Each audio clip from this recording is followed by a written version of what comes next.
الحمدللہ رب العالمین والصلاة والسلام علی سید المرسلین اما بعد فاعوذ باللہ من الشیطان الرجیم بسم اللہ الرحمن الرحیم۔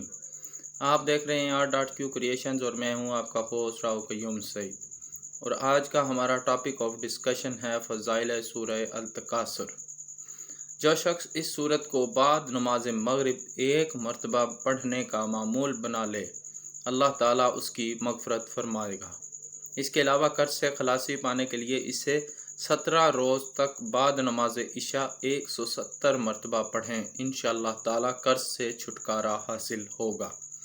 اگر کسی شخص میں زر پرستی کا لالچ بہت زیادہ ہو اور وہ اپنے انجام کو بھولا ہوا ہو تو اسے چاہیے کہ اس سورت کو سوتے وقت 120 دن تک روزانہ 111 مرتبہ پڑھے، انشاءاللہ تعالیٰ اس کے دل سے زر پرستی کا لالچ نکل جائے گا اور دل عبادت الہی کی طرف مائل ہو جائے گا۔